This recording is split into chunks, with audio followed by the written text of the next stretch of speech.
Everyone, welcome back on my channel Cam TV. Myself Manthan Patel, आप मुझे देख रहे हो कैम टीवी पे। बच्चों, कोलॉइडल सॉल्यूशन पढ़ लिया, पूरा कोलॉइड्स खत्म कर दिया। अब इस चैप्टर का आखिरी टॉपिक है और इस लेक्चर के अंदर हम चैप्टर को खत्म कर देंगे। आज का हमारा जो टॉपिक है, टाइटल लगाइए अपनी नोटबुक के अंदर, वो है इमल्सन एंड डी इमल्सिफिकेशन। और आखिर में हम कोलॉइड्स की कुछ एप्लीकेशन पढ़ेंगे जो बहुत काम का टॉपिक है। क्लियर? तो आज 3 टॉपिक खत्म करेंगे और चैप्टर को यहाँ पे खत्म करेंगे। ठीक है, उसके बाद नेक्स्ट चैप्टर की ओर जाएंगे। टाइटल लगाइए, टाइम वेस्ट नहीं करेंगे। इमल्सन, आज का टाइटल, आज का टॉपिक हमारा वो है इमल्सन।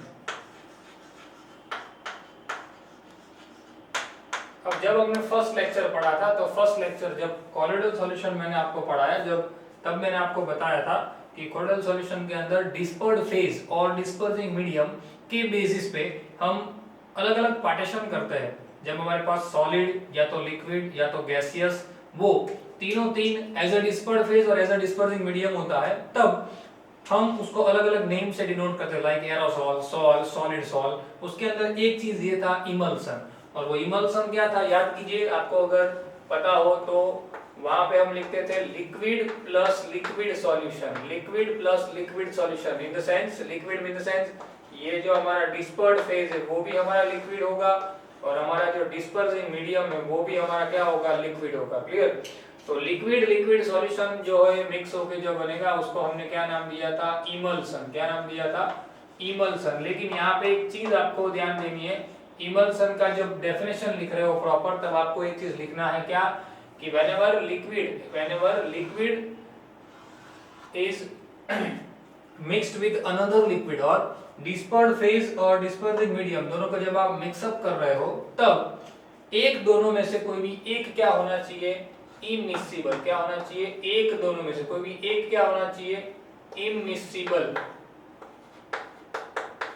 इममिसिबल यानी कि अंदर डिसोल्यूशन उनका जो है वो होना चाहिए नहीं, इममिसिबल लिक्विड होना चाहिए। कोई भी एक जो है वो क्या होना चाहिए, immiscible. Means whenever one liquid dissolved in another immiscible liquid, एक को जब हम दूसरे immiscible liquid के अंदर मिक्स अप करते हैं, तब क्या बनता है, हमारा इमल्सन बनता है। क्या बनता है, emulsion. whenever liquid colloidal solution or liquid dispersed phase is dissolved in dispersion medium which also in liquid state. Clear? So this type of solution known as emulsion, but at the time anyone dispersion medium or dispersed phase, maybe dispersed phase और maybe dispersing medium, वो दोनों में से कोई भी एक कौन सा होना चाहिए, इमिसिबल होना चाहिए। क्या होना चाहिए, इमिसिबल होना चाहिए। इमिसिबल का मतलब आप लोग जानते हो, 9th के अंदर आप लोग पढ़ के आए हो, जो डिसॉल्व, जो अंदर घुल ना सके, दूसरे के साथ मिक्सअप ना हो पाए।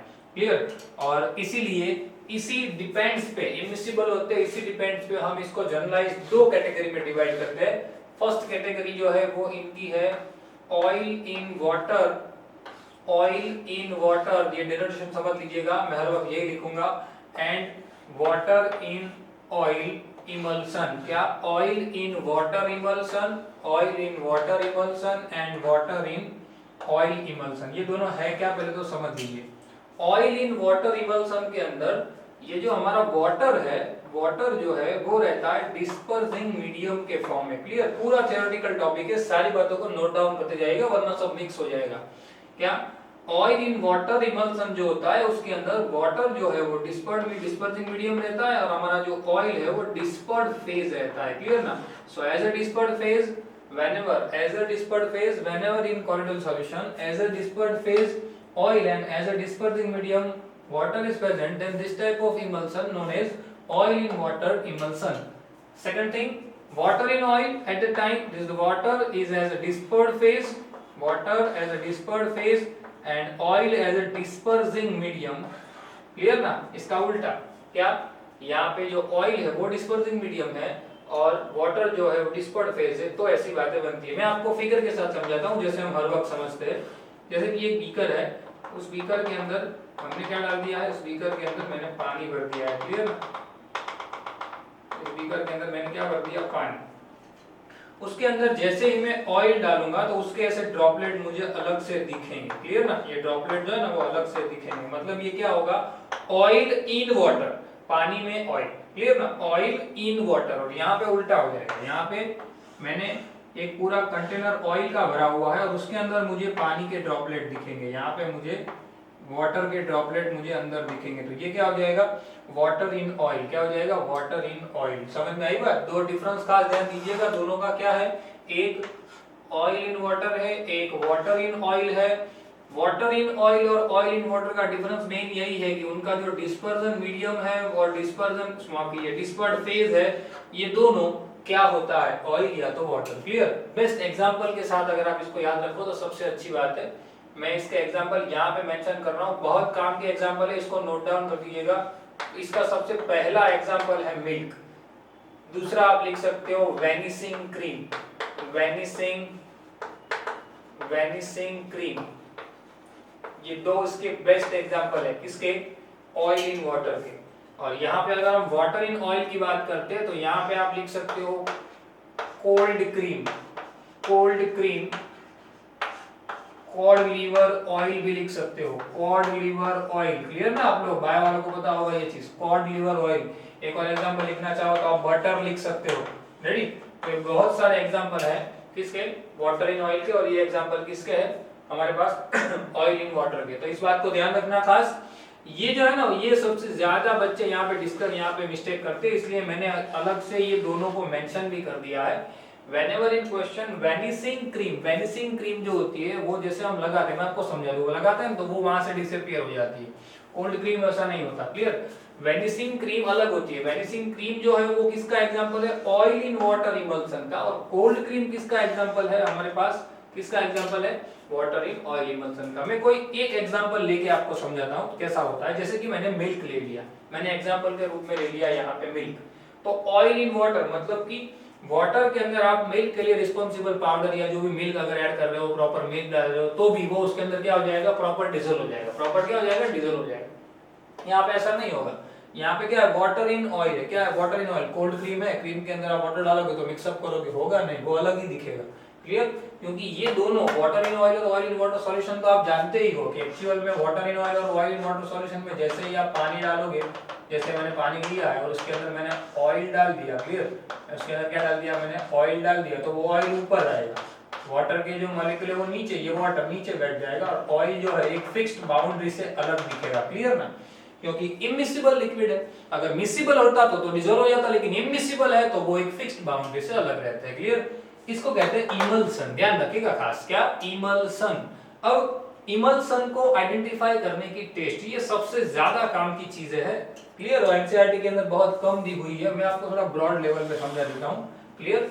एक्चुअल में इसकी टेस्ट तो बहुत सारी है, लेकिन बुक में शायद एक या दो दी है। हम 3 टेस्ट के बारे में डिस्कस करेंगे कि ऐसी कौन कौन सी हमारे पास मेथड है, मेथड भी लिख सकते हो आप, या कौन कौन सी ऐसी टेस्ट है। मैं समझा रहा हूं, मैं प्रिपरेशन नहीं पढ़ा रहा हूं, मैं इमल्सन की प्रिपरेशन नहीं पढ़ा रहा हूं, वो हमारे इसका बात का टॉपिक है। मैं इमल्सन को आइडेंटिफाई कैसे कर सकते हैं वो मैं टाइटल लगाइए, आप टाइटल लगा ही दीजिए वरना मिस्टेक होगी। How to identify, how to identify the emulsion, how to identify the emulsion from colloidal solution। Clear ना?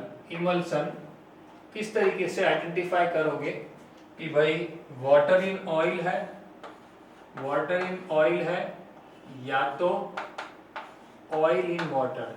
ये दोनों चीज कैसे आइडेंटिफाई करोगे, ये दोनों चीज कैसे आइडेंटिफाई करोगे। क्लियर? आपको मैं वो पढ़ा रहा हूँ, प्रिपरेशन अलग बात है, प्रिपरेशन हमारा नेक्स्ट सेशन आएगा उसमें है। क्लियर? प्रिपरेशन है वो तो एकदम इजी है, ये बात खास समझ लीजिए कि किस तरीके से आप उसको बनाएंगे। क्लियर? तो जान लीजिए कि सबसे पहले जो आइडेंटिफिकेशन है इमल्सन का, वो क्या होता है, इमल्सन का जो आइडेंटिफिकेशन है वो क्या होता है कि इसको हमें जानना है कि मेरे पास कोई भी सॉल्यूशन है तो उस सॉल्यूशन में से मैं कैसे जानूंगा कि भाई वाटर इन इमल्सन है या इमल्सन इन वाटर, कैसे मैं जानूंगा। क्लियर? तो देखिए टोटल हमारे पास 3 लिस्ट है, टोटल हमारे पास 3 टेस्ट है। वो फर्स्ट टेस्ट, एक है डाई टेस्ट, टाइटल आप लगा दीजिए साथ में, एक है डाई टेस्ट। क्लियर? कि मेरे पास कोई इमल्सन अगर है, मेरे पास कोई इमल्सन अगर है, मेरे पास अगर कोई इमल्सन है तो उसमें से मैं कैसे जानूंगा कि भाई वाटर इन ऑयल है या ऑयल इन वाटर है with the help of dye test. Clear? Second thing, ये फर्स्ट है हमारा। दूसरा टाइटल दूसरा लगा ही दीजिए साथ में। चलिए पहले इसको समझा देता हूँ, उसके बाद लाइन बाय लाइन जाते हैं। डाई टेस्ट कैसे करेंगे? देखिए मेरे पास कोई भी इमल्सन है, जैसे कि मेरे पास एक इमल्सन है, ये क्लियर ना, मुझे नहीं पता वो इमल्सन कौन सा है, ऑयल इन वाटर है या ऑयल इन वाटर, पर इमिसिबल है, मतलब कि अलग अलग तो होंगे ही, यानी कि ये जो है ये हमारा बैकग्राउंड रहेगा, क्लियर ना, ये क्या रहेगा हमारा background, background in the sense हमारा डिस्पर्सिंग मीडियम, और ये जो है वो क्या रहेगा हमारे ड्रॉपलेट रहेगा। चलो इसको मैं ड्रॉपलेट कह देता हूँ, क्लियर, हमारे ड्रॉपलेट यानी कि पार्टिकल है जो एज अ ऑयल अगर काम कर रहे हैं तो वो रहेंगे। तो अगर इस प्रकार के हमारा जो क्या है इमल्सन है, उस इमल्सन के अंदर मैं कोई डाई ऐड करता हूं, क्या मैं कोई डाई ऐड करता हूं, कोई भी डाई ऐड कर सकते हो आप, तो ध्यान दीजिए अगर मैं डाई ऐड करता हूं कोई भी, और उसके ड्रॉपलेट जो है, क्या उसके जो ड्रॉपलेट है वो ड्रॉपलेट अगर कलर्ड हो जाते हैं, क्या हो जाते हैं, ड्रॉपलेट उसके जो है वो अगर कलर्ड हो जाते हैं, या तो उसका जो बैकग्राउंड है वो कलर्ड हो जाता है, क्या, दो ऑब्जर्वेशन इसके ऊपर से दिए जाते हैं, एक उसके जो ड्रॉपलेट है वो कलर्ड हो जाते हैं, या तो उसका जो बैकग्राउंड है वो कलर्ड हो जाता है। रेडी, समझिएगा अच्छी तरीके से, क्या कि अगर उसका जो ड्रॉपलेट है वो कलर्ड हो जाता है, या तो उसका क्या बैकग्राउंड कलर हो जाता है। अगर उसका ड्रॉपलेट, याद देखिएगा, अगर उसका ड्रॉपलेट कलर हो जाता है, मतलब कि ये भाग, मैं कलरिंग कर देता हूं, ये भाग अगर कलरिंग हो जाता है, ये भाग अगर कलर्ड हो जाता है, तो वो कहा जाता है ऑयल इन वाटर, क्या कहा जाता है, ऑयल इन वाटर इमल्सन। और अगर बैकग्राउंड अगर उसका कलर हो जाता है, ये ऑब्जर्वेशन लिए गए थे एक्सपेरिमेंटल टर्म है, क्या अगर उसका बैकग्राउंड कलर हो जाता है तो उसको हम कहते हैं वाटर इन ऑयल, क्या वाटर इन ऑयल। ये खास ध्यान रखिएगा, क्लियर, बहुत ज्यादा पूछा जाता है एमसीक्यू के अंदर, खास क्या डाई टेस्ट जो है वो ध्यान रखिएगा, खास क्या है कि अगर उसके ड्रॉपलेट कलर हो जाते हैं तो उसको हम क्या कहते हैं, ऑयल इन वाटर, और अगर उसके बैकग्राउंड कलर हो जाते हैं तो उसको हम क्या कहते हैं, वाटर इन ऑयल। ठीक है, स्क्रीनशॉट ले लीजिए फटाफट, इसके बाद हम सेकंड टेस्ट की ओर जाते हैं। हमारे पास टोटल 3 टेस्ट है, स्क्रीनशॉट ले लीजिए और अच्छी तरीके से लिख लीजिए। चलिए बच्चों आगे बढ़ते हैं। सेकंड टेस्ट, उसका टाइटल लगाइए, वो है dilution test, dilution test, clear. Third one आएगा कंडक्टेंस टेस्ट, क्लियर। 3 टेस्ट है टोटल हमारे पास, हमने पहले यहाँ पे खत्म कर दिया। उसके बाद बात करते हैं डाइल्यूशन टेस्ट के बारे में। डाइल्यूशन टेस्ट क्या है समझिए, कि मेरे पास कोई एक इमल्सन है, मेरे पास एक इमल्सन है, क्लियर, बहुत इजी है ये तो। मिल्क का एग्जांपल लेके अगर आप ध्यान में रखोगे तो सब कुछ दिमाग में बैठ जाएगा। मेरे पास एक इमल्सन है, क्लियर, जैसे कि milk whatever, in short example मेरे पास इमल्सन है, और उसके अंदर अगर मैं वाटर डालता हूं, क्या करता हूं, अगर मैं वाटर ऐड करता हूं, क्या ऐड करता हूं, अगर मैं वाटर ऐड करता हूं तो क्या होगा, अगर वाटर ऐड करने से वो वाटर जो है वो क्या हो जाता है, अगर डाइल्यूट, अगर क्या हो जाता है, डाइल्यूट हो जाता है, डाइल्यूटेड इन इमल्सन, डाइल्यूटेड इन इमल्सन, अगर डाइल्यूशन हो जाए तो हम उसको क्या कहेंगे कि भाई वो क्या है, ऑयल इन वाटर टाइप का इमल्सन है, क्या है, ऑयल इन वाटर टाइप का इमल्सन। सीधी बात है, मिल्क का एग्जांपल ले लो ना, मिल्क है मेरे पास, उसमें मैं पानी डाल, मिल्क हमारे पास है, water, oil in water type का एग्जांपल है, उसके अंदर मैं पानी डाल दो, पानी और ऑयल मिल्क दोनों मिक्स हो ही जाएंगे ना, प्रॉपर्ली मिक्स हो जाएंगे, प्रॉपर्ली डिसॉल्व हो जाएंगे, प्रॉपर्ली डाइल्यूट हो जाएंगे, clear. So if water added in any emulsion, even oil in water and water in oil, and if the water is diluted in emulsion, then we can say this type of emulsion known as oil in water, and if not diluted, correct, short में लिख रहा हूँ, if not diluted, then this type of emulsion known as water in oil। यही example आप ले सकते हो।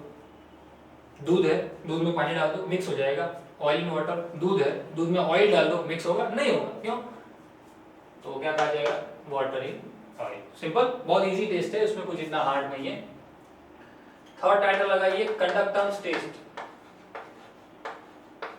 Conductance test. Conductance test के अंदर से किस तरीके से हम कंडक्टेंस टेस्ट की मदद से किस तरीके से हम कर सकते हैं, तो सेम थिंग, मेरे पास एक इमल्सन है, अलग अलग हमारे पास ये मेथड है, क्लियर। हम डाई ऐड करते हैं या तो हम वाटर ऐड करते हैं या तो कंडक्शन के लिए हम उसके अंदर कोई भी इलेक्ट्रोलाइट ऐड करते हैं। क्या ऐड करते हैं? कोई भी इलेक्ट्रोलाइट। अगर इसके अंदर मैंने कोई भी इलेक्ट्रोलाइट ऐड किया, समझना बहुत इजी, अगर मैंने इसके अंदर कोई भी इलेक्ट्रोलाइट ऐड किया और वो इलेक्ट्रोलाइट उसके अंदर ऐड होने के बाद अगर इसके कंडक्टेंस में इसके कंडक्टेंस में इंक्रीमेंट आया, क्या हुआ? इसके कंडक्टेंस के अंदर इंक्रीमेंट आया, मतलब कि कंडक्टेंस बढ़ा, ज्यादा हुआ। दो तरीके का ऑब्जर्वेशन होता है, एक कंडक्टेंस इंक्रीज हुआ और एक नो चेंज, एक कोई चेंज नहीं हुआ। आपने चाहे उसके अंदर कितना भी इलेक्ट्रोलाइट डाल दिया, एक कोई चेंज नहीं हुआ, और एक आपने उसके अंदर इलेक्ट्रोलाइट डालते ही उसका जो कंडक्टेंस है, किसी भी तरीके से आपने कंडक्टेंस मेजर किया और वो कंडक्टेंस उसका क्या हुआ? इंक्रीज हुआ। तो अगर इंक्रीज हुआ तो हम उसको क्या कहेंगे? Oil in water. क्या कहेंगे? Oil in water. अगर नो चेंज तो उसको हम क्या कहेंगे? Water in oil. क्या कहेंगे? Water in oil. ये सीधा ऑब्जर्वेशन लिया गया, सीधा आपको पता चल जाता है क्या कि भाई अगर इलेक्ट्रोलाइट इसके अंदर ऐड करते हैं और कंडक्टेंस इंक्रीज होता है तो वो ऑयल इन वाटर है, कोई चेंज नहीं होता तो वो वाटर इन ऑयल है। सिंपल, सही में समझ में आई बात? क्लियर? तो इस तरीके से आप डायरेक्ट लिख सकते हो कि भाई माफ कीजिए, आपने कोई इलेक्ट्रोलाइट ऐड किया है या कोई डाई ऐड की है या तो वाटर ऐड किया है, तो ये सब चीजें उसके अंदर ऐड करके आप अलग अलग प्रकार के ऑपरेशन कर सकते हो, अलग अलग प्रकार के एक्सपेरिमेंट कर सकते हो, क्लियर। और उसके ऊपर से जान सकते हो कि मेरा जो इमल्सन है वो इमल्सन ऑयल इन वाटर है या वाटर इन ऑयल है, क्लियर। तो इस बात का खास ध्यान रखिएगा। रेडी? चलिए आगे बढ़ते हैं, इस नेक्स्ट स्टेप की ओर जाते हैं, इमल्सन की प्रिपरेशन की ओर जाते हैं। प्रिपरेशन कर देते हैं इमल्सन का, क्लियर। इमल्सन क्या है वो जान लिया, कौन कौन से इमल्सन होते हैं वो जान लिया, किस तरीके से आइडेंटिफाई होता है वो जान लिया। अब उसको बनाना सीख लेते हैं थोड़ा। प्रिपरेशन ऑफ, बहुत इजी है, इतना कुछ हार्ड नहीं है प्रिपरेशन के अंदर। प्रिपरेशन ऑफ इमल्सन्स, अलग अलग प्रकार के इमल्सन्स को किस तरीके से बनाया जाए। अब प्रिपरेशन के अंदर पहले तो आप लोग एक चीज समझ लीजिए, बहुत इजी है ये, इतना हार्ड नहीं है। इसमें थोड़ा एक चीज समझना है आपको कि इमल्सन को हमने कहा क्या, इमल्सन एक्चुअल में है क्या? लिक्विड और इमिसिबल लिक्विड का मिक्सअप, लिक्विड और इमिसिबल लिक्विड का मिक्सअप फॉर्म ही है ना। तो जब कभी समझिएगा, जब कभी मैं लिक्विड, कोई भी लिक्विड, उसके अंदर जब मैं कोई दूसरे लिक्विड को ऐड करूंगा तो उसके तो अब हमने टाइप भी पढ़ लिए है, तो मैं टाइप ही लिख देता हूं कि भाई मैंने वाटर के अंदर ऑयल या तो ऑयल के अंदर वाटर डाला, इन द सेंस मैंने कोई भी लिक्विड लिया है या कोई भी लिक्विड लिया है तो मैंने वाटर के अंदर ऑयल डाला है या ऑयल के अंदर वाटर डाला है, कुछ भी किया है, ऑयल इन वाटर और वाटर इन ऑयल। तो ये दोनों के मिक्सअप से, समझना, ये दोनों के मिक्सअप से मेरा इमल्सन तैयार हो जाना चाहिए ना, क्योंकि उसकी डेफिनेशन में ही हमने वो कहा, क्लियर। पर इन दोनों के मिक्सअप से हमारा इमल्सन तो रेडी हो जाता है, लेकिन वो इमल्सन उसमें ये दोनों एक फिक्स्ड बाउंड्री से अलग दिखता है, क्लियर ना। मैंने आपको पहले भी कहा कि वाटर जो है, जैसे कि ये वाटर, तो ये वाटर जो है वो वाटर आपको फिक्स्ड बाउंड्री से अलग दिखेंगे। यहाँ ये देखिए, ये है वो वाटर के मॉलिक्यूल आपको अलग यहाँ पे दिखेंगे और यहाँ पे आपको ऑयल के पार्टिकल जो है वो अलग दिखेंगे, क्लियर ना, डिपेंड्स ऑन डेंसिटी। रेडी? तो इस तरीके से वो एक फिक्स्ड, ये जो फिक्स लेयर है, देखिए ये जो लेयर है वो फिक्स लेयर से वो क्या हो सकते हैं? अलग हो सकते हैं। इसीलिए उनको प्रॉपरली बनाने के लिए, प्रॉपरली मिक्सअप करने के लिए हमें उसके अंदर डालना पड़ता है एक और चीज, क्या? वो है इमल्सिफाइंग एजेंट। इमल्सिफाइंग एजेंट, ये हमें उसके अंदर ऐड करने पड़ते हैं, जो क्या करता है? इन दोनों को पकड़ के रखता है, वरना ये दोनों अलग हो जाएंगे, सीधा ये दोनों वरना अलग हो जाएंगे फिक्स बाउंड्री से। तो हम क्या करेंगे, देखिए मैं आपको सीधी सेंस से समझा देता हूं, एक एग्जांपल के साथ समझते हैं, जैसे हम हर वक्त समझते हैं। देखिए मेरे पास वाटर इन ऑयल है। अब आप एक चीज जानते हो समझना, बहुत इजीली आपके दिमाग में बिठा दूंगा। ये वाटर है और ये ऑयल है, बराबर। इसमें आप लोग जानते हो कि भाई जो वाटर है वो तो माफ कीजिए पोलर होता है। वाटर तो पोलर होता है ना, पोलर सॉल्वेंट, यूनिवर्सल सॉल्वेंट। और ऑयल होता है वो नॉन पोलर होता है, क्लियर ना। ऑयल जो होता है हाइड्रोकार्बन है, ये तो हाइड्रोकार्बन है, क्लियर ना। मतलब कि ये जो है वो क्या होता है, नॉन पोलर होता है। समझना, बहुत ही आसान से समझ में आ जाएगा। ये पोलर होता है, ये हाइड्रोकार्बन नॉन पोलर होता है। तो इनके बीच में मैं ऐसा क्या डाल दूं जिससे ये दोनों अपनी पकड़ में आ जाए। तो मैं एक ऐसा सब्सटेंस उसके अंदर डाल सकता हूं जो पोलर भी हो और नॉन पोलर भी हो। जो क्या हो, पोलर भी हो और नॉन पोलर भी हो। जो पोलर और नॉन पोलर मिक्सअप फॉर्म में होते हैं वो इसके अंदर मैं डालूंगा, तो पोलर पोलर वाले को नॉन पोलर वाले को अट्रैक्ट करके बीच को ब्रिज बना के इन दोनों को क्या कर देगा, पकड़ लेगा। क्या, पोलर वाले को पोलर पकड़ेगा, नॉन पोलर वाले को नॉन पोलर पकड़ेगा, दोनों के बीच में ब्रिज आ जाएगा और वो दोनों मिक्सअप हो जाएंगे। बेस्ट एग्जांपल है हमारे पास स्टीयरेट आयन। याद कीजिए, प्रिपरेशन ऑफ सोप पढ़े थे। Stearate ion C17H35 C17H35 COONA, sodium stearate. याद करवाया था मैंने आपको, उस वक्त भी कहा था सोडियम स्टीयरेट, स्टीयरिक एसिड। सी से मैंने आपको याद ऐसा करवाया था, C17H35 COOH। आगे के लेक्चर इसलिए बोल रहा हूं, प्रॉपर्ली देखिए सब कुछ समझ में आ जाएगा।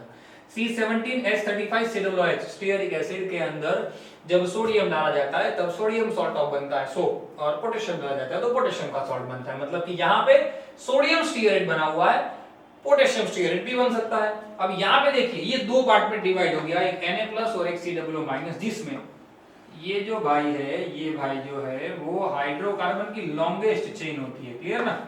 हम ऐसे दिखाते हैं ना इसको, ये हाइड्रोकार्बन की लॉन्गेस्ट चेन। समझना, बहुत इजी तरीके से समझ में आ जाएगा। जिसके अंदर हाइड्रोकार्बन की ये लॉन्गेस्ट चेन होती है, जिसके अंदर एक टेल पार्ट में कौन होता है, COO-। कौन होता है, COO-। और हेड पार्ट में कौन होता है, Na+। हेड पार्ट में कौन होता है, Na+। रेडी ना। और ये Na+ है वो तो पोलर होता है, क्लियर। ये जो है हाइड्रोकार्बन है, नॉन पोलर है ना, ये तो पूरा non polar, hydrocarbon non polar होता है। और ये जो है वो पोलर होता है। मतलब जैसे ही मैं ये चीज सोप या डिटर्जेंट को, जैसे ही डिटर्जेंट भी ले सकते हो, उसके अंदर मैं डालूंगा, वैसे ही यहाँ पे क्या हो जाएगा, एक ऐसी ब्रिज बन जाएगा। इनके बीच में क्या हो जाएगा, एक ऐसा ब्रिज बन जाएगा जहां पे ऑयल जो कि नॉन पोलर है वहां पे ये पार्ट रह जाएगा और हेड पार्ट वो यहाँ पे आ जाएगा। मतलब इसके बीच में एक प्रकार का ब्रिज बन गया। पोलर वाले को पोलर वाले ने अट्रैक्ट कर लिया और नॉन पोलर वाले ने नॉन पोलर वाले को अट्रैक्ट कर लिया। इन द सेंस पकड़ के रख दिया दोनों को, रेडी। और दोनों पास पास में आ जाए। वैसे तो हमारे पास बहुत से हेड एंड टेल स्ट्रक्चर होते हैं।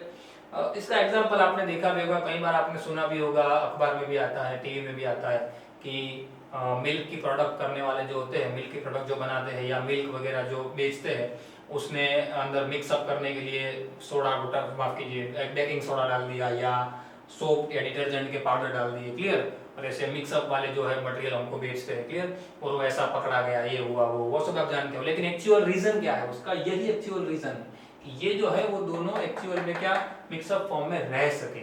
Oil as a milk, water as a dispersing medium, और डिस्परफेस मिक्सअप फॉर्म में रह सके। एक रीजन भी आया था कि बेकिंग सोडा क्यों डाला जाता है मिल्क के अंदर, क्लियर। वो तो पूरा डिपेंडेंस था पीएच के ऊपर कि उसकी पीएच में चेंज आता है वो वगैरह है, पर अभी फिलहाल उस पर ध्यान नहीं देना। फिलहाल ये समझ लीजिए क्या कि हाइड्रोकार्बन की लॉन्गेस्ट चेन वाला कोई कंपाउंड मैंने डाल दिया, जैसे कि मैंने यहाँ पे सोडियम स्टीयरेट डाल दिया। आप उसमें डिटर्जेंट भी ले सकते हो। आप लोग जानते हो डिटर्जेंट के अंदर यहाँ पे सिर्फ SO3- होता है, सोप है इसलिए यहाँ पे Na+ और COO- है, वरना यहाँ पे SO3- होता है, क्लियर ना। तो वो डिटर्जेंट का एग्जांपल है। तो इससे आपको पूरा कंसेप्ट समझ में आ गया होगा कि भाई प्रिपरेशन किस तरीके से की जाती है। जब भी कभी वाटर और ऑयल को मिक्सअप किया जाता है तब उसके अंदर खास एक डेफिनेशन याद रखना, इमल्सिफाइंग एजेंट। क्या, इमल्सिफाइंग एजेंट। जब भी कभी कोई माफ कीजिए डिस्पर्ड फेज या डिस्पर्सिंग मीडियम और ऑयल इन वाटर या वाटर इन ऑयल को जब भी कभी बनाया जाता है तो उनके इमल्सन की स्टेबिलिटी बढ़ाने के लिए एक स्टेबलाइजर डाला जाता है। वो स्टेबलाइजर होता है इमल्सिफाइंग एजेंट। वो इमल्सिफाइंग एजेंट जो है वो चिर में जगह नहीं है वरना मैं लिख देता। वो इमल्सिफाइंग एजेंट जो है वो वाटर इन ऑयल के लिए अलग होते हैं और ऑयल इन वाटर के लिए भी अलग होते हैं, क्लियर। नेक्स्ट स्लाइड में मैं बोर्ड पे आपको दिखाता हूं कि ऑयल इन वाटर के लिए कौन सा होता है और वाटर इन ऑयल के लिए कौन सा होता है, वो स्पेसिफिक है। एक बार ये पूछा गया था, स्टेट बोर्ड के अंदर भी आ गया था, क्लियर। और वो क्या है मैं आपको बता देता हूँ, पहले इसका स्क्रीनशॉट ले लीजिए, उसके बाद हम आगे बढ़ते हैं। ले लीजिए स्क्रीनशॉट, बच्चों आगे बढ़ते हैं। मैं यहाँ पे मेंशन कर देता हूँ, आप उस चीज को नोट डाउन कर दीजिए कि जो water in oil and oil in water, clear, oil in water या वाटर इन ऑयल के जो एग्जांपल है वो एग्जांपल आप यहाँ पे मेंशन कर दीजिए।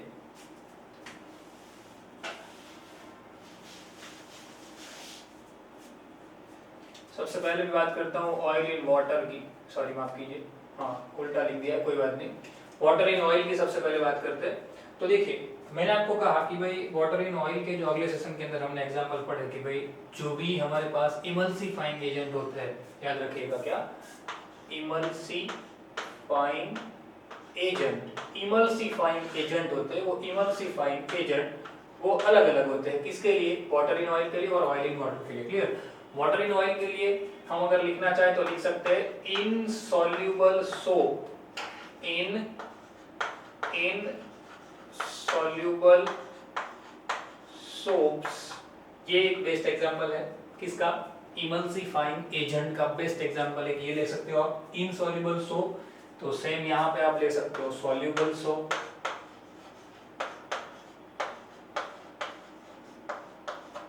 क्लियर, समझ में आई बात।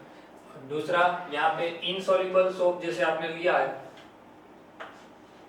वैसे जो एक एग्जाम में आया था और मोस्ट आईएमपी था और इवन है, वो है लैम्प ब्लैक,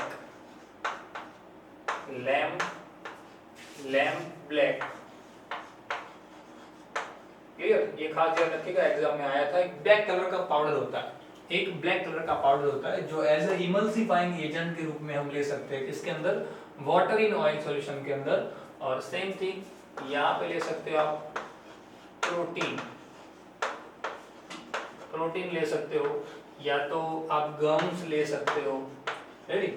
वैसे ही यहाँ पे जैसे हमने ले लिया है लैम्प ब्लैक, वैसे यहाँ पे ले सकते हो long chain alcoholic compound, long chain alcoholic compound, clear. तो ये जो एग्जांपल है खास ध्यान रखिएगा क्या, वाटर इन ऑयल के इमल्सिफाइंग एजेंट के, एमसीक्यू में आता है, बहुत सारी बार आता है, ध्यान रखिएगा क्या, इमल्सिफाइंग एजेंट के फॉर्म में water in oil and oil in water के एग्जांपल जो है खास ध्यान रखिएगा। स्टेट बोर्ड में तो डायरेक्ट पूछा जाता है, ये चीज तो सीधी पूछी गई थी आपके स्टेट बोर्ड के अंदर, सीधा आया था, क्लियर। उसमें एक ऑप्शन था lamp black, water in oil emulsifying agent का एग्जांपल नीचे में से कौन सा है, ये था उसमें से एक ऑप्शन लैम्प ब्लैक, बच्चों को बताया गया था, क्लियर। सो याद रख लीजिए, मैंने अब मेंशन कर दिया लैम्प ब्लैक एग्जांपल है किसका, वाटर इन, माफ कीजिए हाँ वाटर इन ऑयल का, बराबर, माफ कीजिए यहाँ पे हो गया, ये भी उसका एपी है, लैम्प ब्लैक जो है ये पूछा गया था एग्जाम के अंदर, रेडी। चलिए अब नेक्स्ट टॉपिक चालू करते हैं। प्रिपरेशन तो पढ़ ली, लेकिन कुछ इंपॉर्टेंट प्रॉपर्टीज है हमारे पास जो इमल्सन है, वो इमल्सन की प्रॉपर्टीज ये भी एग्जाम में आ सकता है, वो भी पढ़ लेते हैं। some important properties of emulsion, some important properties of emulsion, emulsion की कुछ important property पढ़ लेते हैं, फिर उसके बाद हम डीइमल्सिफिकेशन की ओर जाएंगे, देन आफ्टर एप्लीकेशन। चलिए प्रॉपर्टीज ऑफ इमल्सिफिकेशन के अंदर सबसे पहली प्रॉपर्टी समझ लीजिए कि इमल्सन जो है वो emulsion as a colloidal solution, क्या एज अ कॉलोइडल सॉल्यूशन, जैसी प्रॉपर्टी कॉलोइडल सॉल्यूशन की होती है वैसी ही प्रॉपर्टी इमल्सन की होती है, क्लियर। तो इमल्सन हैव प्रॉपर्टीज, मैं सारी बातें यहाँ पे मेंशन कर रहा हूँ, properties like colloidal solution. For an example आप लिख सकते हो टिंडल इफेक्ट, ब्राउनियन मोशन या ब्राउनियन मूवमेंट, इलेक्ट्रोफोरेसिस। मैं शॉर्ट में लिख रहा हूं लेकिन आप लोग उसको डिटेल में लिखिएगा क्या, प्रॉपर्टीज लाइक कॉलोइडल सॉल्यूशन। सबसे पहली प्रॉपर्टी क्या है कि वो कॉलोइडल सॉल्यूशन के जैसी प्रॉपर्टी रखता है, वो टिंडल इफेक्ट भी दिखा सकता है, वो ब्राउनियन मोशन भी दिखा सकता है, वो इलेक्ट्रोफोरेसिस भी दिखा सकता है, क्लियर। तो उसकी पहली प्रॉपर्टी ये हो गई, क्लियर। नंबर लगा देते हैं, सीक्वेंस याद रखिएगा। फर्स्ट प्रॉपर्टी क्या हो जाएगी उसकी, कॉलोइडल सॉल्यूशन के जैसी प्रॉपर्टी उनकी होती है, जो ये जितनी भी यहाँ पे इफेक्ट लिखी है वो इफेक्ट वो दिखा सकता है, क्लियर। सेकंड थिंग, उसके अंदर जो ड्रॉपलेट के पार्टिकल होते हैं, जो ड्रॉपलेट होते हैं वो ड्रॉपलेट जनरली वो ड्रॉपलेट नेगेटिव चार्ज रखते हैं। जनरली वो ड्रॉपलेट जो है वो कौन सा चार्ज रखते हैं? जनरली वो ड्रॉपलेट नेगेटिव चार्ज है लिया, हर एक केस के अंदर नहीं होता, लेकिन 99% केसेस के अंदर ड्रॉपलेट जो होते हैं वो नेगेटिवली चार्ज पार्टिकल होते हैं। क्लियर? और उसके अलावा जो हमारे पास बैकग्राउंड रहता है वो बैकग्राउंड हमारा पॉजिटिवली चार्ज रहता है। क्लियर? ध्यान रखिएगा खास। देन थर्ड थिंग, ये ड्रॉपलेट अगर नेगेटिवली चार्ज रहते हैं तो ये जो ड्रॉपलेट के पार्टिकल है, यानी ये जो ड्रॉपलेट है उसको हम एज अ कोलोइडल सॉल्यूशन की जैसे कोएगुलेट भी करवा सकते हैं। मतलब droplet particle can coagulate by adding suitable electrolytes, suitable electrolyte। Clear ना? क्योंकि वो खुद नेगेटिवली चार्ज है, अगर वो नेगेटिवली चार्ज है तो उसको न्यूट्रल करना इजी रहेगा as compare to as it is colloidal solution की जगह कोलोइड्स पार्टिकल थे, उसको भी हम कोएगुलेट कर सकते थे। तो ये तो ड्रॉपलेट, ये भी हमारे पास यहाँ पे पहली प्रॉपर्टी लिख दी कि वो कोलोइडल सॉल्यूशन की प्रॉपर्टी जैसी ही प्रॉपर्टी दिखाता है। तो ये अगर कोएगुलेट हो सकता है तो ये भी कोएगुलेट हो सकता है। इसको कोएगुलेट करने के लिए हमने इलेक्ट्रोलाइट डाला था ना, सुटेबल म्यूचुअल प्रेसिपिटेशन। सेम यहाँ पे भी ये चीज कर सकते हैं कि भाई हम कोई भी सुटेबल इलेक्ट्रोलाइट उसके अंदर ऐड कर दे तो वो ड्रॉपलेट क्या हो सकते हैं? कोएगुलेट हो सकते हैं। देन आफ्टर फोर्थ वन, ये सेकंड, देन आफ्टर ये जो है वो थर्ड, देन फोर्थ, ये जो है उनको हम डाइल्यूट कर सकते हैं। अभी पढ़ लिया, क्लियर ना? डाइल्यूटेड बाय एडिंग डाइल्यूटेड, समझिएगा बहुत इजी है। Diluted by adding dispersing medium, ये याद रखिएगा। डिस्पर्सिंग मीडियम अगर इसके अंदर हम कंटिन्यूअस ऐड करते हैं, क्या डिस्पर्सिंग मीडियम को अगर हमने कंटिन्यूअस ऐड किया तो ये क्या हो सकते हैं? डाइल्यूटेड हो सकते हैं। समझ में आई बात? क्या कंटिन्यूअस इसके अंदर अगर हम ऐड करते हैं किसको? डिस्पर्सिंग मीडियम को, तो ये डायरेक्ट हो सकते हैं। क्लियर? तो ये सारी उनकी अलग अलग प्रॉपर्टीज है किसकी? इमल्सन की। ध्यान दीजिएगा। एक और प्रॉपर्टी लिखना चाहो, हालांकि वो प्रॉपर्टी कैरेक्टरिस्टिक है, लेकिन लिखना चाहो तो लिख सकते हो, हम लिख देते हैं। चलिए इसके अंदर ऐड कर देना। वो जो है वो ब्रोकन हो, मतलब उसको हम तोड़ सकते हैं। ब्रोकन बाय डिफरेंट लिक्विड, क्योंकि कोलोइडल सॉल्यूशन की प्रॉपर्टी है तो ये भी किससे हो सकता है? broken by different liquid with the help of heating, या तो आप लिख सकते हो फ्रीजिंग, या तो आप लिख सकते हो सेंट्रीफ्यूगिंग। क्लियर?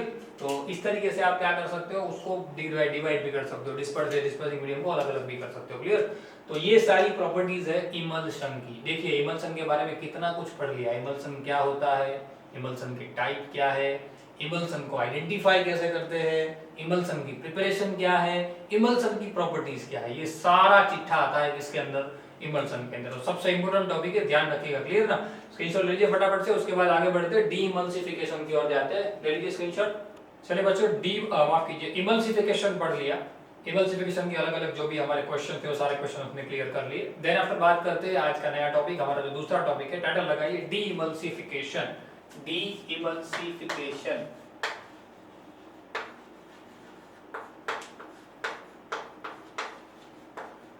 देखिए एक बात समझिए, हमने इमल्सिफिकेशन किसे कहा था? इमल्सिफिकेशन मतलब हमने क्या कहा कि whenever one miscible liquid adding into another immiscible liquid, clear ना? At the time dispersed phase और dispersing medium mix up होते हैं। in the sense emulsion में dispersed phase dispersing medium mix up होते हैं। clear ना? डीइमल्सिफिकेशन मतलब सीधा है, डेफिनेशन ही उसको अलग कर दो। क्लियर? डीइमल्सिफिकेशन का मतलब क्या है? जो आपने डिस्पर्स्ड फेज एंड जो आपने डिस्पर्सिंग मीडियम लिया है, मतलब कि व्हाटएवर, जैसे कि डिस्पर्स्ड फेज मेरे पास है ऑयल, डिस्पर्स्ड मीडियम जैसे कि मेरे पास है वाटर, उनको मैंने किसी भी तरीके से मिक्स कर दिया था। अब मैं उसको क्या कर दूं? ब्रेक कर दूं। क्या कर दूं? उसको मैं ब्रेक कर दूं। Broken by different types of method like heating, मैं उसको हीट करके भी ब्रेक कर सकता हूँ। क्लियर ना? या मैं उसको फ्रीज करके भी मैं उसको ब्रेक कर सकता हूँ। अभी मैंने लिखा सेंट्रीफ्यूगिंग, आप उसको सेंट्रीफ्यूगिंग भी कर सकते हो। क्लियर? ऐसी अलग अलग मेथड है, मेथड हम सेकंड सेशन में पढ़ते हैं, पर कहने का मतलब कि अलग अलग मेथड से हम क्या कर सकते हैं, उसको डिकम्पोज कीजिए, अलग अलग लिक्विड के अंदर कन्वर्ट कर, अलग अलग लिक्विड के हम उसको अंदर क्या कर सकते हैं, डिस्ट्रॉय कर सकते हैं, अलग अलग लिक्विड में उसको हम डिफरेंशिएट कर सकते हैं। तो उस वक्त वो कहा जाएगा क्या, डी इमल्सिफिकेशन। समझ में आई बात? डी इमल्सिफिकेशन क्या है? डी इमल्सिफिकेशन का मतलब क्या, इमल्शन। डी इमल्सिफिकेशन मतलब कि इमल्सन जो बन गया है उसको वापस तोड़ के डिस्पर्सिंग मीडियम में अलग कर देने का। ऑयल वाटर को मिक्स कर दिया था, मान उसको बांध दिया था, अब उसको अलग कर दो। क्लियर? तो अब वो डी इमल्सिफिकेशन की मेथड्स पढ़ते हैं। एक्चुअल में दो मेथड है उसकी, एक नॉर्मल मेथड्स जो मैंने आपको यहाँ पे डिस्क्राइब कर दी, नॉर्मली हम उसको कैसे कर सकते हैं, और एक है केमिकल मेथड्स। एक नॉर्मल मेथड्स, एक chemical methods. Clear? Normal method और केमिकल मेथड। नॉर्मल मेथड ये तीन है, by heating, by freezing and by centrifuging. मैं आपको सीधा सिखा सकता हूँ, मैं आपको सीधा सिखा भी देता हूँ कि बाय हीटिंग, फ्रीजिंग एंड सेंट्रीफ्यूगिंग, तीनों दिन समझाता हूँ। देखिए हीटिंग, एग्जांपल ले लो मिल्क का, आपने मिल्क ले लिया, क्लियर ना? अब मिल्क को आप हीट करते हो, दूसरा एक भी एग्जांपल ले सकते हो आप। मिल्क का एग्जांपल लिया आपने उसको हीट करना चालू किया, गर्म करना चालू किया, तो क्या होगा, पानी जो है वो नीचे रह जाएगा, मतलब सॉरी पानी जो है उड़ जाएगा, और आपका ऊपर जो सॉल्यूशन के अंदर ऊपर क्या रह जाएगा, हमारा जो डिस्पर्ड फेज, जो मलाई वाला पार्ट होता है ना हमारे वाटर के, जो फैट, माफ कीजिए, मिल्क के अंदर जो मलाई फैट होती है ना, वो फैट अलग हो जाएगा। तो हीटिंग से ये भी कर सकते हो। फ्रीजिंग, आप उसके अंदर मिल्क को फ्रीज में डाल दो, सुबह उठ के देखोगे तो यही चीज आपको देखने को मिलेगी। ऊपर आपको क्या देखने को मिलेगा, मिल्क देखने को मिलेगा, और नीचे समाप्त कीजिए जो उसका जो मलाई वाला पार्ट है यानी फैट वाला पार्ट ऊपर देखने को मिलेगा, वाटर वाला पार्ट नीचे देखने को मिलेगा। सेंट्रीफ्यूगिंग का मतलब तो आप जानते ही हो, कंटीन्यूअस उसको ब्लेंडर से स्टर करते जाओ और उसको हीट भी करते जाओ, हीट ना कर दो भी चले, कंटीन्यूअस को स्टर करो तो फैट क्या आ जाएगा, ऊपर आ जाएगा। तो उसकी मदद से भी आप क्या कर सकते हो, डिस्पर्ड फेज डिस्पर्सिंग मीडियम को अलग कर सकते हो। क्लियर? ये नॉर्मल से फिजिकल मेथड है जो आप इवन 9th में भी पढ़ के आए थे। अब केमिकल मेथड समझ लीजिए, ये थोड़ा काम का है। केमिकल मेथड मतलब कि मैंने आपको अभी एक चीज पढ़ाई थी कि व्हेनेवर वाटर एंड ऑयल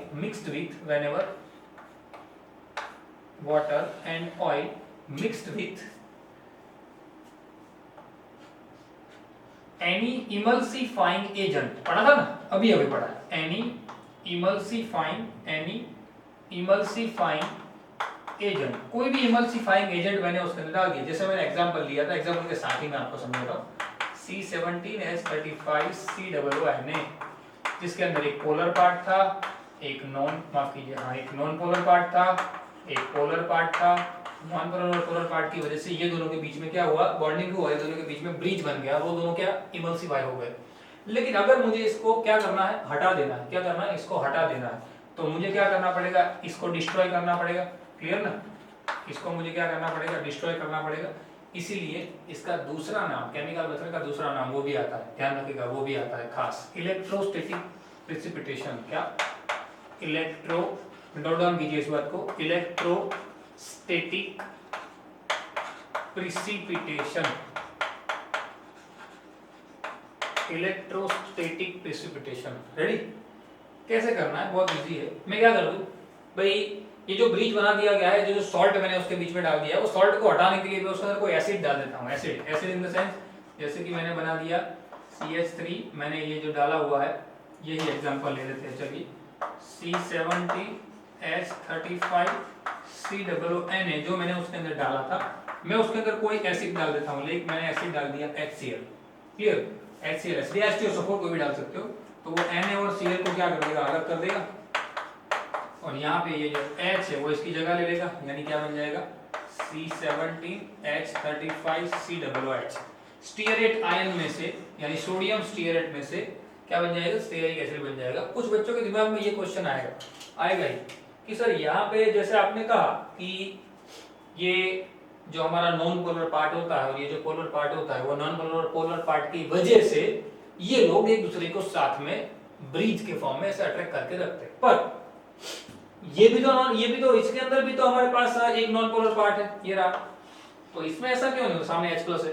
तो इस बात को खास ध्यान दीजिएगा, नोट डाउन कीजिए इसको, ये बहुत काम का है कि ये जो होते हैं ना सब सॉल्ट होते हैं जो हम ऐड करते हैं, क्या हम ऐड करते हैं ना, वो जनरली सॉल्ट फॉर्म में होते हैं, क्लियर, इमल्सिफाइंग एजेंट। और वो सॉल्ट होते हैं ना, वो क्या होते हैं, स्ट्रॉन्ग होते हैं। क्या होते हैं, स्ट्रॉन्ग होते हैं। स्ट्रॉन्ग इलेक्ट्रोलाइट कहे जाते हैं। क्या कहे जाते हैं, ये स्ट्रॉन्ग इलेक्ट्रोलाइट। और ये जो बना है, ये जो एसिड जो अलग हो गया, यहाँ पे जो हमारा एसिड बन गया अलग से जो बना, वो वीक इलेक्ट्रोलाइट आ गया। क्या आ गया, वो हो गया क्या, वीक इलेक्ट्रोलाइट हो गया। और वीक इलेक्ट्रोलाइट के लिए डिग्री ऑफ डिसोसिएशन अल्फा कम होता है। याद कीजिए, सॉल्यूशन पढ़ा है, डिग्री ऑफ डिसोसिएशन अल्फा की वैल्यू क्या रहती है, कम। ध्यान रखना, ये कांसेप्ट बहुत ही जगह पे काम में आएगा। डिग्री ऑफ डिसोसिएशन की वैल्यू, अल्फा की वैल्यू यहाँ पे ये एसिड के लिए जो बना है उसके लिए क्या हो जाती है, कम। मतलब कि भाई इसके पास तो पावर ही नहीं होता कि ये इन दोनों को पकड़ के रख सके। सॉल्ट बहुत स्ट्रांग होते हैं, इसलिए उनका जो टेल टू हेड स्ट्रक्चर है वो इन दोनों को पकड़ के रख सकता है। इनका स्ट्रक्चर ऐसा नहीं होता, ये वीक होता है, इसलिए ये और ये इनके पकड़ में आते नहीं है, और क्या हो जाते हैं, अलग हो जाते हैं। क्लियर। तो इस तरीके से आप डीइमल्सिफिकेशन कर सकते हो। क्लियर। एक और एग्जांपल आप लिखना चाहोगे इसी के अंदर, HCl की जगह पे सिर्फ ऐड कर दीजिए लाइक H2SO4। क्लियर, H2SO4 या H2SO3। तो यहाँ पे आप डिटर्जेंट भी बना सकते हो। C35 COO की जगह पे जैसे ये COO आ गया, यहाँ पे Na हट जाएगा, H यहाँ पे आएगा, तो ये HCl साथ में अलग हो जाएगा। माफ कीजिए, ये जो हमारे पास SO4 वाला पार्ट है उस तरफ आ जाएगा। तो पॉजिटिव पार्ट जो इस यहाँ पे H आ गया, वैसे ही H यहाँ पे आ जाएगा, Na वहाँ पे साइड में चला जाएगा। क्लियर। और Na2SO4 बना देगा, सॉल्ट बना देगा। यहाँ पे C17H35 COO क्या बन जाएगा, H। सेम यही चीज बन जाएगी। तो ध्यान रखिए, डीइमल्सिफिकेशन भी 2 मार्क का एक आईएमपी टॉपिक है, छोटा सा है लेकिन आईएमपी है। समझ लीजिए क्या है फिर से एक बार, डीइमल्सिफिकेशन मतलब कि इमल्सिफिकेशन जो हो चुका है उसको अलग कर दो, वापस डिस्पर्स फेज डिस्पर्सिंग मीडियम को अलग कर दो, with the help of heating, with the help of freezing, with the help of centrifuging और with the help of electrostatic precipitation, in the sense chemical methods, different types of methods वो apply करो उसके ऊपर और क्या कर दो, उसको अलग कर दो। उसको कहते हैं डीइमल्सिफिकेशन। उसकी जो मेथड्स है, यहाँ पे डाटा लगा दीजिएगा, मैं भूल गया हूँ। मेथड्स ऑफ डीइमल्सिफिकेशन वो आता है, methods of demulsification. Ready, methods of डीइमल्सिफिकेशन।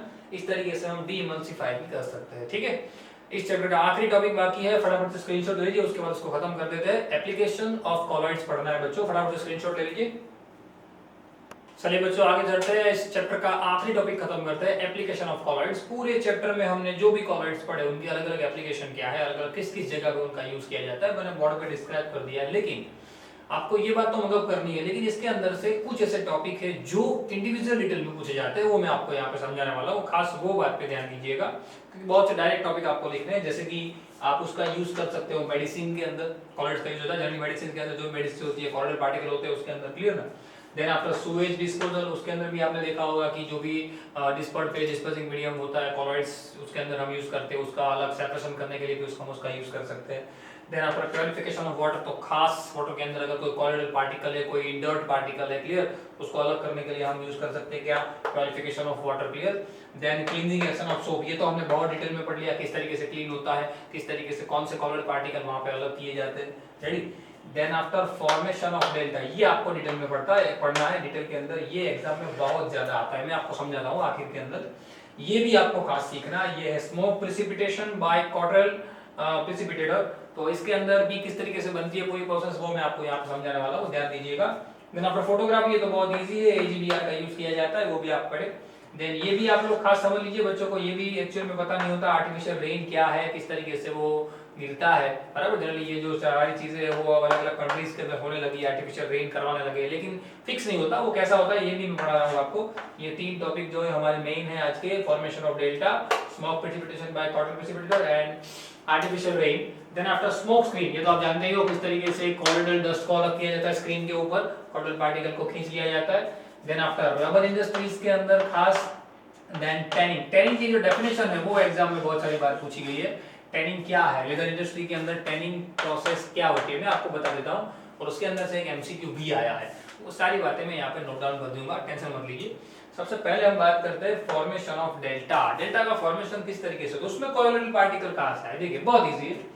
आप जैसे कि ये देखिए, ये जो है वो रिवर है, बराबर। एसएस के अंदर पढ़े होंगे ना डेल्टा क्या है, वो तो आपको पता होगा, ये रिवर है, क्लियर। वो रिवर आगे जाके कहाँ पे मिलने वाली है, ये हमारा बड़ा सा समंदर है, क्लियर ना, ये जो है वो हमारा बड़ा सा समंदर ओशियन है, रेडी, या तो आप लिख सकते हो सी है।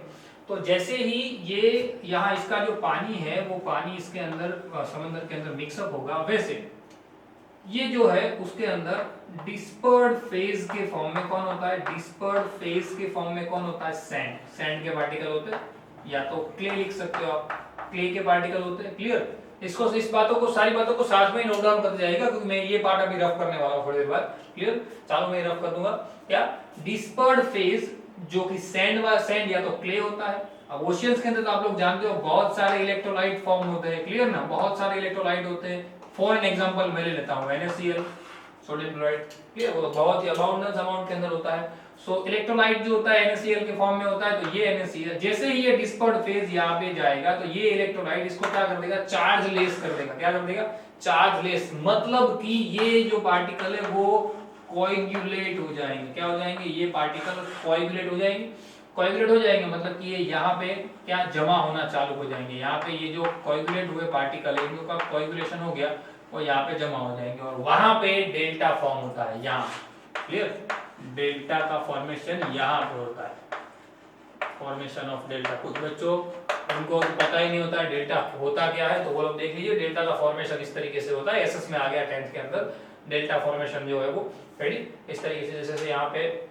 जैसे जो रिवर का जो बहाव होता है, फ्लो होता है, वो उसके अंदर डिस्पर्ड फेज के फॉर्म में जो क्ले होती है, वो क्ले जैसे ही समंदर के अंदर जाती है तो समंदर के अंदर प्रेजेंट जो इलेक्ट्रोलाइट होते हैं वो इलेक्ट्रोलाइट क्या करते हैं, इसको चार्जलेस यानी कि कोएगुलेट कर देते हैं, और वो अगर कोएगुलेट हो जाता है तो यहाँ पे ये क्या हो जाते हैं, अलग अलग ऐसे कोएगुलेशन जो उनका हो चुका है उसके बाद जो पार्टिकल बच जाते हैं वो कोलोइड पार्टिकल यहाँ पे जमा हो जाते हैं, वही क्या होता है, डेल्टा फॉर्मेशन, क्लियर, समझ में आई बात। तो डेल्टा फॉर्मेशन के अंदर भी हम कॉलोइडल सॉल्यूशन का यूज करते हैं, इस बात का खास ध्यान रखिएगा, क्लियर। और मोस्ट इंपोर्टेंट थिंग उसके बाद, चलिए फटाफट से स्क्रीनशॉट ले लीजिए उसका, उसके बाद आगे बढ़ते ले लीजिए। चलिए अब इसी के अंदर मैं आपको पढ़ाने वाला हूं आखिर दूसरा एक टॉपिक, वो है smoke precipitation, smoke precipitation by Cottrell precipitator. Smoke precipitator actual में आपने देखा होगा, आप इंडस्ट्री के अंदर जाते हो ना तो बड़े से वो चिमनी होती है, चिमनी देखिए ना, बड़ी सी ऐसी चिमनी होती है, रेडी, और यहाँ पे सब ऐसे हार्मफुल गैसियस यहाँ से निकलते हैं, वो गैसियस ऊपर चले जाते, राइट। और एक्चुअल में जो हार्मफुल गैसियस होते हैं वो एक प्रकार के क्या होते हैं, कॉलोइडल पार्टिकल होते हैं, क्या होते हैं, एक प्रकार के कॉलोइडल पार्टिकल जो डिस्पर्ड फेज में रहते हैं। अब ये लोग क्या करते हैं, यहाँ पे ऐसे इलेक्ट्रोड लगा देते हैं, क्या करते हैं, यहाँ पे ऐसे इलेक्ट्रोड लगा देते हैं, जो इलेक्ट्रोड जैसे जैसे आप ऊपर जाते हो वैसे वैसे वो इलेक्ट्रोड, जैसे ये पॉजिटिव है तो ये नेगेटिव होगा, वापस पॉजिटिव आएगा, नेगेटिव आएगा, पॉजिटिव आएगा, नेगेटिव आएगा, क्लियर, ऐसे पॉजिटिव नेगेटिव इलेक्ट्रोड लगा देते हैं। अब देखिए ये जो है कॉलोइडल पार्टिकल है, कॉलोइडल पार्टिकल यानी कि डिस्पर्ड फेज या डिस्पर्सिंग मीडियम होंगे, जो पॉजिटिव या नेगेटिव कंपलसरी होंगे। तो जैसे ही वो धुआं यहाँ से निकलेगा क्या होगा, ये जो पॉजिटिव वाले हैं नेगेटिव पार्टिकल होंगे हमारे, अगर नेगेटिव कॉलोइड कोई होगा तो पॉजिटिव की ओर अट्रैक्ट हो जाएगा, और अगर पॉजिटिव कॉलोइड होगा तो वो नेगेटिव की ओर अट्रैक्ट हो जाएगा। यहाँ पे नहीं गया तो ऊपर कहीं पे चला जाएगा या ऊपर कहीं पे चला जाएगा, यानी कि यहाँ से जो धुआं निकलेगा वो हार्मफुल नहीं होगा। जो भी हार्मफुल पार्टिकल थे, जो भी केमिकल पार्टिकल थे, जो भी हार्मफुल थे हमारे लिए, वो इन इलेक्ट्रोड ने क्या कर लिए, उसके ऊपर एक्सेप्ट कर लिया, इसलिए तो उसको क्या कहते हैं, कॉटरेल प्रेसिपिटेशन। कॉटरेल, कॉटरेल को क्या कहते हैं हम, सामूहिक कहते हैं ना, एक साथ प्रेसिपिटेशन का आपने सुना होगा name, Cottrell damage, Cottrell damage, clear ना। कॉटरेल डैमेज का मतलब क्या होता है, एक साथ, सामूहिक निषेध जिसको कहते हैं। वैसे यहाँ पे क्या होता है, कॉटरेल प्रेसिपिटेशन मतलब एक साथ प्रेसिपिटेशन हो जाना, सारे यहाँ से वहां, यहाँ से वहां, यहाँ से होके बाहर निकल जाएंगे, क्लियर। तो एक इसकी मदद से भी हम क्या कर सकते हैं, कॉलोइडल जो सॉल्यूशन है एप्लीकेशन, उसका जो यूज है वो यहाँ पे भी होता है, और इसका भी आप स्क्रीनशॉट लीजिए। उसके बाद देखिए नेक्स्ट हमारा टॉपिक है वो है आर्टिफिशियल रेन। यहाँ पे समझ लेता हूँ, चलिए आर्टिफिशियल रेन एक्चुअल में होता क्या है, यहाँ पे समझ लेते हैं। आर्टिफिशियल रेन जो है वो, आर्टिफिशियल रेन बहुत इजी है। आर्टिफिशियल रेन एक्चुअल में, आर्टिफिशियल रेन क्लाउड्स बनाए नहीं जाते। आर्टिफिशियल रेन का मतलब, एक्चुअल मतलब क्या है, क्लाउड है, लेकिन वो क्लाउड के अंदर से वाटर नीचे नहीं आ रहा है। क्यों? क्योंकि क्लाउड जो होते हैं, अगर छोटे छोटे क्लाउड होंगे तो उसके अंदर जो वाटर की अमाउंट होगी, जो कॉन्सेंट्रेशन होगी वो कम होगी, क्लियर ना। वाटर की जो कॉन्सेंट्रेशन होगी वो बहुत कम होगी, कम कॉन्सेंट्रेशन होगी तो वाटर नीचे आ ही नहीं पाएगा, क्योंकि एक साथ जब वो बादल एक दूसरे के साथ मिक्सअप होकर बड़ा सा बादल बनेगा तब जाके वो बादल क्या हो जाएगा, नीचे पानी क्या करेगा, गिरा देगा, सीधा पानी नीचे आ जाएगा। पर एक्चुअल में करवाते क्या है, ये जैसे कि ये बादल है जिसके अंदर पानी की मात्रा जो है वो क्या है, कम है, तो हम क्या करते हैं ऐसे अपना जो प्लेन वगैरह या जो भी हमारे पास है हेलीकॉप्टर वगैरह लेके जाते हैं, इसके ऊपर हम उसको उड़ाते हैं और उसके ऊपर हम क्या डालते हैं, ये क्लाउड जो है वो भी क्या है हमारे टोरल पार्टिकल। पहली बात तो ये वो क्लियर, ये कहना भूल गया, क्लाउड जो है वो भी हमारे टोरल सॉल्यूशन होता है, उसके पास भी पॉजिटिव नेगेटिव चार्ज होता है। अब एक्चुअल में इसके आसपास जैसे कि पॉजिटिव है, ये भी खुद पॉजिटिव है, तो ये दोनों एक दूसरे के पास-पास नहीं आ पाएंगे, पास-पास आएंगे तो तुरंत बारिश हो जाती है, लेकिन पास-पास नहीं आते, इसलिए क्या वो बारिश नहीं कर पाते। इसलिए हम क्या करते हैं, ऊपर से कोई भी, जैसे कि मैंने इसके ऊपर कोई भी डाल दिया, लाइक KOH डाल दिया, तो ये जो है ये K+ यहाँ पे पॉजिटिव पार्ट है, तो OH माने इसको क्या कर देगा, डिस्ट्रॉय कर देगा, इसको भी डिस्ट्रॉय कर देगा, तो सामने सामने ये आ जाएंगे और एक बड़ा सा क्लाउड ऐसे मिक्सअप हो जाएगा। जैसे ही वो मिक्सअप होगा तुरंत हमें बारिश की बूंदें मिल जाएंगी, क्लियर ना, तुरंत हमें यहाँ पे पानी के पार्टिकल नीचे मिल जाएंगे और बारिश हो जाएगी। हम कहेंगे आर्टिफिशियल रेन करवाया, वो लोग ऐसा मतलब गवर्नमेंट ऐसा कहती है कि ये तारीख को ये दिन पे बारिश होगी, तो वो लोग क्या करते हैं उसका टाइमिंग रखते हैं, वो टाइम पे हेलीकॉप्टर वगैरह लेके जाते हैं और ऊपर उतना जो भी उसका जो ऑपोजिट चार्ज वाला उनके पास सॉल्यूशन होता है वो उसके ऊपर गिराते हैं, तो वो क्या होता है चार्ज लेते हैं और नजदीक आ जाते हैं, बादल बड़ा बन जाता है और वो नीचे गिरता है, इसको कहते हैं आर्टिफिशियल रेन। और कुछ वहां पे कोई जादू नहीं होता है, यही बात होती है, कोई मैजिक नहीं होता, इसी तरीके से आर्टिफिशियल रेन करवाया जाता है। ठीक है, याद रखेगा, ये काम का टॉपिक है, आप लोग इन्फॉर्मेशन जीके के लिए भी ये चीज याद रखेगा। ठीक है, सो आर्टिफिशियल रेन भी हम करवा सकते हैं। देन आफ्टर यहाँ पे भी इंपॉर्टेंस है कोरोनल पार्टिकल का। और देन आफ्टर टैनिंग, टैनिंग की खास इंपॉर्टेंस समझिए। टैनिंग एक्चुअल में है क्या, टैनिंग एक ऐसी प्रोसेस है, टैनिंग दो तरीके का होता है। टैनिंग जो है, चलिए इसको मैं रफ कर देता हूँ, फटाफट स्क्रीनशॉट लीजिए, ले लिया, चलिए अब टैनिंग है उसको समझ लीजिए थोड़ा। टैनिंग एक्चुअल में है क्या, टैनिंग जो है वो टैनिंग वो एक ऐसी प्रोसेस है जिसकी मदद से लेदर या तो रबर इंडस्ट्री के अंदर, लेदर या तो रबर इंडस्ट्री के अंदर, स्पेशली लेदर इंडस्ट्री की मैं बात करता हूं कि जो लेदर इंडस्ट्री है वो लेदर इंडस्ट्री के अंदर क्या होता है, ये जो लेदर बनता है, क्लियर ना, ये जो लेदर होता है वो एक्चुअल में दो तरीके से बनाया जाता है। जब हमारे पास एनिमेटेड यानी कि जो एनिमल की जो चमड़ी होती है, स्किन होती है, उसमें से बनता है वो, एक वो होता है, क्लियर, और एक होता है जो बनता है वेजिटेटिव, वेजिटेटिव लेदर, क्लियर, दो तरीके का बनता है, वेजिटेटिव एंड एनिमल में से, रेडी। तो यहाँ पे आपको ध्यान रखना है कि जब कभी एनिमल या इसकी बात में बात करते हैं, पहले इसकी बात करते हैं, एनिमल जो है वो एनिमल स्किन में से, एनिमल स्किन में से जब हम बनाते हैं, एनिमल स्किन में से जब हम, सॉरी, एनिमल स्किन में से जब हम बनाते हैं लेदर, तो उस वक्त क्या होता है, ये जो चमड़ी होती है वो थोड़ी सॉफ्ट रहती है, एनिमल की जो चमड़ी होती है वो सॉफ्ट रहती है, उसको हार्ड बनाने के लिए, उसको क्या बनाने के लिए, हार्ड बनाने के लिए जो प्रोसेस या ड्यूरेबल कह सकते हो आप, लचीला बनाने के लिए, एक्चुअल में वो बहुत सॉफ्ट होती है, उसको थोड़ा हार्ड और ड्यूरेबल बनाने के लिए, हार्ड या आप लिख सकते हो यहाँ पे ड्यूरेबल, ड्यूरेबल बनाने के लिए जो प्रोसेस अप्लाई की जाती है वो प्रोसेस को कहते हैं टैनिंग। क्या कहते हैं, वो प्रोसेस को कहते हैं टैनिंग, क्लियर। अब नहीं कहते tanning of rubber, tanning of leather, tanning of rubber means rubber, sorry, tanning of leather means what, कि लेदर का ड्यूरेबिलिटी, लेदर की ड्यूरेबिलिटी है या उसका जो लचकपन है उसको क्या करना, थोड़ा बढ़ा देना, बराबर, उसको क्या कहते हैं, हम टैनिंग कहते हैं। और यहां से एक एमसीक्यू आईएमपी और एक बार आ चुका है और काम का है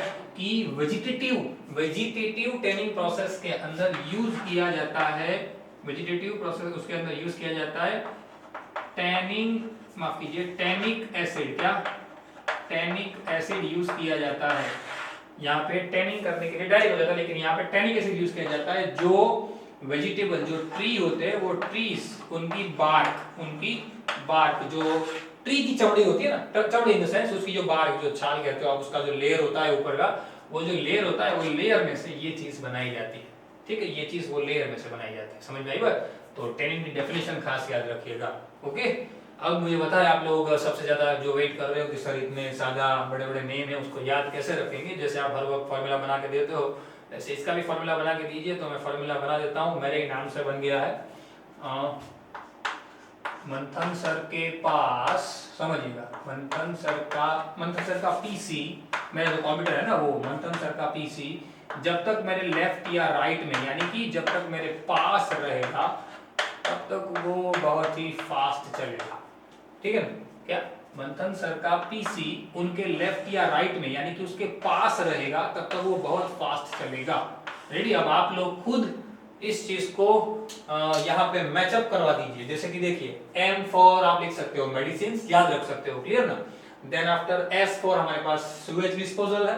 then after P for purification of water लिख सकते हो। देन आफ्टर L फॉर आ जाएगा यहाँ पे leather industry. Then after R for आप लिख सकते हो, R आ जाएगा rubber industry. Then P for again लिख सकते हो, P का एक और टॉपिक आ गया फोटोग्राफी। देन A फॉर लिख सकते हो आप artificial rain. Then S for लिख सकते हो smoke precipitation. Then after F for लिख सकते हो आप, F फॉर आ जाएगा formation of delta. And again S, एक और S इसमें कहीं भी होगा, ढूंढ लीजिएगा, ये रहा स्मोक स्क्रीन, क्लियर। तो इस तरीके से आप शॉर्ट वर्ड भी याद रख सकते हो कि भाई मंथन सर का पीसी जब तक उनके लेफ्ट और राइट यानी उनके पास रहेगा तब तक बहुत फास्ट चलेगा। हालांकि वो ऐसे ही फास्ट चलता है, ऐसा नहीं है, पर ये याद रखने की ट्रिक होती है। आप ऐसे बड़े बड़े क्वेश्चन छोटे छोटे तरीके से आप याद रख सकते हो। जैसे अलग अलग एलिमेंट्स याद रखते हो ना ग्रुप के अंदर, वैसे ही आप ये पूरा याद रख सकते हो, ठीक है।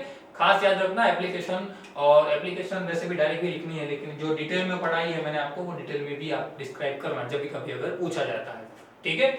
आज हमने सरफेस केमिस्ट्री खत्म कर दिया बच्चों। सरफेस केमिस्ट्री पूरा यहाँ पे जितना भी लेक्चर्स यहाँ पे हुए 17-18 लेक्चर जितने भी हुए वो सारे लेक्चर्स को अच्छी तरीके से एक बार देख लीजिएगा, पूरे चैप्टर, क्योंकि जब जब आपने लेक्चर पढ़ा है तब तक तो आपको आ गया होगा, लेकिन वो सारे पूरे चैप्टर को एक बार फिर से मगअप कर दीजिएगा, क्लियर। माफ कीजिए, मगअप नहीं करना है, खुद से एक बार देख लीजिएगा अच्छी तरीके से, उसकी नोट्स बना दीजिएगा। तो आपको एग्जाम में जैसे मैंने पढ़ाया वो लेक्चर्स आप पूरे अगर डिटेल में देख लोगे तो आपको कहीं पे कोई भी दिक्कत नहीं आएगी, उसकी मैं गारंटी देता हूँ, क्लियर। तो सारे टॉपिक को अच्छी तरीके से देख लीजिएगा, खुद से नोट्स बनाइएगा, क्लियर। और ये जो है उसकी जो लिंक्स है जो उन बच्चों तक पहुंचाइएगा जो ये सारी चीजें अफोर्ड नहीं कर पा रहे। और सबसे इंपोर्टेंट बात कि आपकी जो लाइक्स है उनसे हमारे हौसले बढ़ते हैं, तो अगर आपको वीडियो अच्छा लगता है तो लाइक जरूर कर दीजिएगा, ठीक है ना। और नेक्स्ट हमारा जो सेशन होने वाला है वो इसी केमिस्ट्री पार्ट 1 से ही होने वाला है, तो ध्यान दीजिएगा। इसके अंदर अलग अलग जो भी हम टॉपिक्स पढ़ने वाले हैं वो टॉपिक के अंदर जितने भी इंपोर्टेंट फिगर्स वगैरह है वो भी आप खास ड्रॉ कीजिएगा, क्लियर। और अच्छी तरीके से सारी नोट्स बनाइएगा, ठीक है। मिलते हैं अगले लेक्चर के अंदर। Till then, thanks a lot.